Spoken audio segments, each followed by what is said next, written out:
Welcome to our channel. నేను మీ జాకీర్. ఇక single trailer అయితే రిలీజ్ అయిపోయింది. ఈ ట్రైలర్పై శ్రీ విష్ణుపై విష్ణు ఫైర్ అన్నట్టు తెలుస్తోంది. సో దీని గురించి డిస్కస్ చేద్దాం. ప్రస్తుతం మనతోటి సినీ క్రిటిక్ జగదేవ్ గారు ఉన్నారు. వెల్కమ్ చెప్పేద్దాం. Hi sir. హలో అండి. అయితే ట్రైలర్కి అలానే విష్ణు గారు శ్రీ విష్ణుపై ఫైర్ అవటం ఏంటి సార్? ఇది ఫైర్ అవ్వలేదు, అవుతారేమో అనే వార్తలు అయితే వినిపిస్తున్నాయి. ఓకే. ఎందుకంటే శ్రీ విష్ణు వివాద రహితుడు ఒక విధంగా చెప్పాలంటే. ఆయన ఎప్పుడు సినిమాలు చేసేస్తాడో తెలియదు, ఎప్పుడు కంప్లీట్ అయిపోతే తెలియదు. సడన్గా వన్ ఫైన్ డే ట్రైలర్ ఏదో రిలీజ్ అవుతుంది, ఎవరో గెస్ట్ వస్తారు, అయిపోయింది. తర్వాత ఆయన ఎప్పుడు సినిమాలు చేస్తాడో, ఎక్కడ షూట్ చేస్తాడో ఏముండదు తెలియదు. చాలా వచ్చాయి మధ్యకాలంలో, మీరు చూడండి. అంటే మినిమం గ్యారంటీ అనమాట. మధ్యకాలంలో ఏంటది సామజవర్గమనం సినిమా, అది మంచి హిట్ అయింది. అంటే ఒక వరుస పెట్టి ఒక 4-5 తీస్తాడు, అందులో ఒకటి హిట్ అవుతుంది.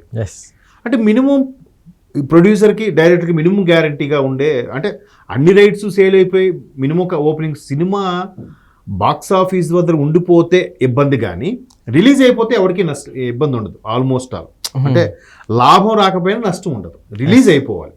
సో అలా రిలీజ్ అయిపోతుంది. కుర్రాడు కామెడీ బాగా చేస్తాడు. ఇప్పుడు ఇవాళ రేపు ఎప్పటికీ ఎవర్ గ్రీన్ ట్రెండ్ ఏదంటే కామెడీ. రీసెంట్గా ఓం భీమ్ బస్ అనే సినిమా వచ్చింది. సినిమా పెద్దగా అనిపించదు, కానీ అదొక సాంగ్ మాత్రం చాలా హిట్ అయింది, బాగా వైరల్ అయింది ఆ సాంగ్. అలాగే చెప్పిన సామజవర్గం అయితే సినిమా హిట్ అయింది.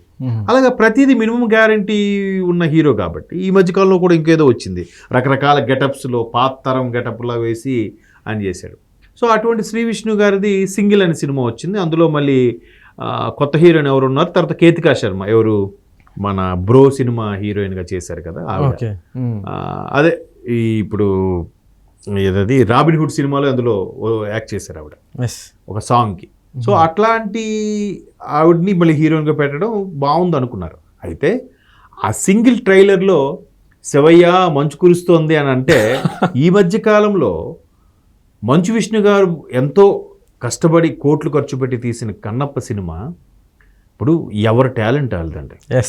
నిజంగా చాలామంది ఆ ట్రోల్స్ చేస్తారు, చాలా తప్పది. మీరు ఒక్కసారి సినిమా ఎక్కువద్దు, ఒక 30-40 లక్షల్లో అయినా ఖర్చు పెట్టి ఒక సినిమా తీయండి, చూస్తాను. ఛాలెంజ్ అది. రిలీజ్ చేసి చూపించాలి, తీయడం అంటే తీసి వదిలేయడం కాదు. నిజంగా చాలా కష్టం, చాలా కష్టమైన పని. అండ్ మోర్ ఓవర్ ఆయన ఏదైతే పాట రామజోగి శాస్త్రి గారు ఎవరో రాసినట్టున్నారు ఆ పాటని, చాలా అద్భుతంగా కంపోజ్ చేశారు మ్యూజిక్ డైరెక్టర్. పెట్టలేదు, కొరియోగ్రఫీ మాత్రం ప్రభుదేవ గారు. చాలా బాగుంటుంది. ఏది శివ శివ శంకర అనే పాట అనుకుంటా, పాత భక్త కన్నప్ప కృష్ణరాజు గారు తీసిన సినిమాని. సో ఇక్కడ అలాంటి అర్థం వచ్చేలాగా కన్నప్పడు అని యాక్చువల్గా తిన్నడు వాడి పేరు, తిన్నడు, తర్వాత భక్త కన్నప్పగా మారాడు. ఓకే. ఆ తిన్నడు క్యారెక్టర్ని లేటెస్ట్ టెక్నాలజీలో ఎంత బాగా మలిచాడో అంత బాగా మలిచాడు ఆయన. ఆ పాటకు కూడా చాలా మంచి అర్థం ఉందని ఫేమస్ ఆధ్యాత్మికవేత్తలు నండూరు శ్రీనివాస్ గారు లాంటి వాళ్ళు కూడా దాని గురించి చాలా వివరించి చెప్పారు. అంటే విష్ణు అనే వ్యక్తి ఎంత కేర్ తీసుకున్నాడో అర్థమవుతుందిగా. ఇప్పుడు ఒక్కొక్క దర్శకుడిని, సంగీత దర్శకుడిని, కొరియోగ్రాఫర్ని, పాటని, నటిని అవన్నీ చేసి ఒక ప్రొడ్యూసర్గా అన్నీ, ఇంకో వేరే ప్రొడ్యూసర్ వాళ్ళతో కూడా సాయం తీసుకొని అన్నీ చేసి ఆ పాటకి అంత మంచి అర్థం వచ్చేలా ప్రాణం పెట్టి చేశాడంటే ఇట్స్ నాట్ ఏ జోక్ కదా. ఎందుకంటే నండూరు శ్రీనివాస్ గారు లాంటి ఒక ఎంతోమంది ఫాలోవర్స్ ఉన్న వ్యక్తి కూడా ఆ పాట గురించి చాలా చక్కగా వివరించాడు ఆయన. సో అట్లా అంత కష్టపడి చేస్తుంటే బై డిఫాల్ట్ ప్రతి కుటుంబంలో ఉంటాయి, ఆ కుటుంబంలో కూడా ఏవో ఇష్యూస్ వచ్చాయి, ప్రతి కుటుంబంలో అన్నదమ్ముల గురించి వచ్చాయి. దాని వెంటనే ఎవరో ఒకటి ట్రోల్స్ చేయడం అది కరెక్ట్ కాదు. ఎందుకంటే స్టార్డమ్ అనేది ఎప్పుడు ఎవరికి వస్తుందో తెలియదండి. ఎందుకు పనికిరాన్నాడు కూడా సూపర్ స్టార్ అయిపోవచ్చు, ఎందుకు ఒక్కొక్కసారి సూపర్ స్టార్లు కూడా అటర్ ఫ్లాప్ అయి బోల్తా పడచ్చు బాక్స్ ఆఫీస్ ముందు. సో అందుకు ఎప్పుడు కూడా అలా ట్రోల్స్ చేయడం వల్ల సినిమా నిర్మించే నిర్మాతలు లేకపోతే ఇండస్ట్రీ ఎలా నడుస్తుంది? మీరు ఈ ట్రోల్స్, రివ్యూస్, వ్యూస్, కామెంట్స్ దేని బేస్ చేసి పెడతారు మీరు? ఇంకా ఇండస్ట్రీయే లేకపోతే. కాబట్టి ఈ శ్రీ విష్ణు సినిమా సింగిల్ సినిమాలో ఆ డైలాగ్ ఏదో ఉంది కాబట్టి దాన్ని మంచు విష్ణుకి ఆపాదించే అన్నారన్నట్టుగా ఆల్రెడీ నెటిజన్స్ ట్రోల్స్ స్టార్ట్ చేసేసారు. బట్ జనరల్గా ఎక్కువగా వైరల్ అయ్యింది. ఇప్పుడు వాల్తేరు వేరేలో కూడా చిరంజీవి గారు ఏదో ఒక పాట ఉంటుంది, ఆ పాటకి దాన్ని వైరల్ అయిన పాటనే అక్కడ ఆ సినిమాలో పెట్టారు వెటకారంగా. అరే చిరంజీవి గారు ఇప్పుడు లేటెస్ట్ ట్రెండ్లో వైరల్ అవుతుంది, ఈయన అబ్బా ఎంత పెద్ద స్టార్ ఈయన వాడేడు ఏంటి అనుకుంటే ట్రెండ్ అది. సో అలాగే ఇక్కడ విష్ణు గారిది ఏదైతే వైరల్ అయిందో ఆ ట్రెండ్గా సినిమాలో వాడినట్టున్నారు. దానికి వెంటనే విష్ణుకు సంబంధించిన వాళ్ళు లేదా విష్ణు గారి టీము ఎవరో ఒకరు ఖచ్చితంగా దీని మీద కంప్లైంట్ చేస్తారు ఫిల్మ్ ఛాంబర్లో అని. ఒకవేళ కంప్లైంట్ చేస్తే మరలా గోక్కున్నట్టు అవుతుంది. ఓకే, ఒక విధంగా శ్రీ విష్ణు సినిమా పబ్లిసిటీ కూడా వస్తుంది. ఎందుకు ఎవరి కర్మ ఎవరైనా పోతాడో వదిలేస్తే ఏమీ ఉండదు. అంటే ఇదంతా కూడా విష్ణు ఏదైతే మంచు విష్ణు ఉన్నారో శ్రీ విష్ణు మీద యాక్షన్ తీసుకోవచ్చు. ఎందుకంటే శ్రీ విష్ణు వివాదరహితుడని మొదట్లోనే చెప్పాను. ఆయన ఎప్పుడు సినిమాలు కూడా సాదాసీదాగా సరదాగా వెళ్ళిపోతుంటాయి తప్ప ఒకరిని నొప్పించేలాగా ఒకరికి ఇబ్బంది పెట్టేలాగా ఎప్పుడు ఉండవు. అటువంటి వ్యక్తి ఎట్లా ఈ డైలాగ్కి ఎందుకు యాక్సెప్ట్ చేశాడు? ఫర్దర్గా ఫ్యూచర్లో ఇష్యూ అవుతుందని తెలుసా తెలీదా?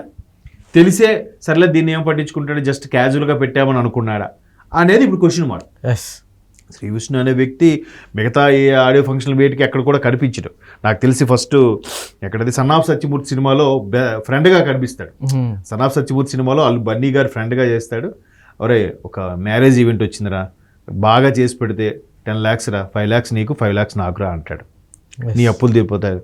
సరేరా అంటే ఒరే నాకు తెలిసిన ఒకే ఒక ఎగ్జాంపుల్ కూడా వాడేసాను రా, నీ ఇష్టం వెళ్తే వెళ్ళరా అంటే సరే అని అవసరం చెప్పి వెళ్తాడు. వెళ్ళేసరికి అక్కడ ఏ హీరోయిన్తో అయితే తెగదింపులు అయిపోతాయో ఆ హీరోయిన్దే పెళ్లి జరిపించడానికి వెళ్తారు బన్నీ గారు ఆ సినిమాలో, అల్లు అర్జున్ గారు. సో అట్లాగా అలాంటి సైడ్ క్యారెక్టర్ చేసిన వ్యక్తి మెల్లమెల్లగా అప్పట్లో ఒకడు ఉండేవాడు లాంటి సినిమాలు కొన్ని చేసి హిట్ అయిన తర్వాత ఒక సొంతంగా హీరోగా చేసే స్థాయికి అయితే వచ్చారు. ఆయన కానీ సత్యదేవ్ కానీ వీళ్ళందరూ కూడా సైడ్ క్యారెక్టర్ చేసేవాళ్ళు ఈరోజు మంచి హీరోలుగా వెలుగొందుతున్నారు. సో అటువంటి వ్యక్తులు ఎప్పుడు వివాదంగా వెళ్ళరు. ఇంకా మంచు విష్ణుకి కావాలని ఇట్లా ట్రోల్స్ చేశారా అనేది వాళ్ళ ఉద్దేశం కాదు. బట్ నెటిజన్స్ ఏంటంటే ఎప్పుడు ఎక్కడ ఎవడు టంగ్ స్లిప్ అవుతాడా లేదంటే వాడి బాడీ లాంగ్వేజ్ మిస్బిహేవ్ ఉందా వెంటనే దాన్ని పట్టుకోవడం, కట్ చేయడం, షార్ట్స్గా పెట్టడం, వాడి మీద ట్రోల్స్ చేయడం ట్రెండ్. అబ్బా నాకు ఇన్ని వ్యూస్ వచ్చారా, ఇన్ని లైక్స్ వచ్చారు, మనీ మళ్ళీ అది మనీ అంతే కదా. పిఆర్ కంటెంటా ఏంటో ఆలోచన కూడా ఉండదు. పబ్లిసిటీ కోసం ఇలా చేస్తుంటారు. మేబీ సినిమా యూనిట్ కూడా ఈ విధంగా పబ్లిసిటీ కోసమే ఈ విధంగా హైలైట్ చేయించిందేమో, తెర వెనక నుంచి న్యూస్ ఇలా రాయిపించిందేమో. మంచు విష్ణుని దృష్టిలో పెట్టుకునే శ్రీ విష్ణు ఈ సినిమాలో డైలాగ్ కొట్టాడు. శ్రీ విష్ణుకి ఆ మాత్రం తెలియదా? గత కొన్ని రోజులుగా పరిణామాలు ఇవన్నీ చూసుకుంటే అన్ని ఇట్లానే కనిపిస్తున్నాయి సార్. కావాలని ఏమైనా చేయించారా ప్రమోషన్? అదే అర్థం అవట్లేదు. ఇది నిజంగా జరిగిందా, ప్రమోషన్ లో భాగంగా తెర వెనక నుంచి నడిపిస్తున్నారా అన్నట్టుగానే అనిపిస్తుంది. కాబట్టి అట్లా అంత సీరియస్గా పట్టించుకుంటారని అనుకోవట్లేదు. ఎందుకంటే మొన్న ఆయన కన్నప్పకు సంబంధించిన ప్రమోషన్స్లో భాగంగా కొంతమంది మన మీడియా మిత్రులు ఇంటర్వ్యూ చేసినప్పుడు కన్నప్ప గురించి ఇంటర్వ్యూ ఇస్తానని చెప్పాడు. కన్నప్ప గురించే మాట్లాడాలి. పెద్ద ఏదో నేను బాగా అడిగాను, తెలివిగా రాబట్టాను అని తెలివి ప్రదర్శించడం కోసం కొంతమంది మీడియా మిత్రులు పాపం ఆయన మరీ ఎంత నవ్వుకొని చెప్తున్నా, అసలు మనోజ్ గారికి మీకు ఎందుకు గొడవ వచ్చిందంటారు, అసలు మోహన్ బాబు గారు ఎందుకు అలా, మీకు ఇప్పుడు 3 సార్లు చెప్పాను, ప్లీజ్ ఇది కన్నప్పకు సంబంధించిన ఇంటర్వ్యూ, దాన్ని అడగద్దు. ఇంకంతకన్నా ఎంతగా ఎవడు చెప్తాడు? అదే మీకు ఎవడేనంటే మీకు ఇరిటేషన్ వచ్చేస్తుంది. మరి ఒక ఆయన కూడా ప్రమోషన్స్లో భాగంగా ఆయనకి ఇరిటేషన్ రాదా? సినిమా కోసం ఎన్నో కోట్లు పెట్టేసి ఉంటాడు, తిరిగి హిట్ అవుద్దా ఫట్ అవుద్దా, దానికి ఎంతవరకు మనకి రిటర్న్స్ వస్తాయి, ఎలా ప్రమోషన్ చేయాలని టెన్షన్లో ఉంటే గుచ్చి ఎలా అడిగితే ఏమనాలి వీళ్ళని? అంటే దానికి బయటకు వచ్చి నేను ట్రై చేశాను బాగా లాగడానికి, పెద్ద ఏదో గొప్పగా చెప్తాడు. అది నీ పర్సనల్ గురించి అడిగితే చెప్తావేమో చూడు, చెప్పవు కదా, చెప్పరు. సినిమా వాళ్ళకి పర్సనల్స్ ఉండవా? అది తప్పంటాను నేను. ఇప్పుడు ఒకసారి అడిగావు, ఆయన సున్నితంగా తిరస్కరించాడు. రెండోసారి అడిగావు, సార్ ప్లీజ్ వద్దు అన్నాడు. అంటే ఆల్మోస్ట్ ఆల్ హెచ్చరించినట్టే. నువ్వు ఇంకా గొప్ప అయిపోయి నేను ఏదో చాలా అటు చూసే వాళ్ళకి నేను ఇది ఏం అడుగుతాడు, అక్కడ కూడా పేరు డబ్బుల కోసమే ప్రతి ఒక్కడు పాకులాడేది. ఏం అడుగుతున్నాడు రా అనిపించుకోవడం కోసం అటు తిప్పి ఇటు తిప్పి అడుగుతూ ఉంటారు. అది ఎంతవరకు కరెక్ట్? మళ్ళీ మీ మీద ఎవరైనా ట్రోల్ చేస్తే మీరు ఫీల్ అయిపోతారు, మరి వాళ్ళ మీద ట్రోల్ చేస్తే వాళ్ళు ఎంత ఫీల్ అవుతారు? అది ఆలోచించాలి. చూద్దాం. మీరు ఇదైతే పెద్ద ఇష్యూ అవ్వదని అనుకుంటున్నా. ఇది నెటిజన్స్ చేసిన ఇష్యూ తప్ప మంచు విష్ణు గారికి శ్రీ విష్ణు గారికి ఇష్యూ అయితే అవ్వదని నేను అనుకుంటున్నాను. Okay sir, thank you.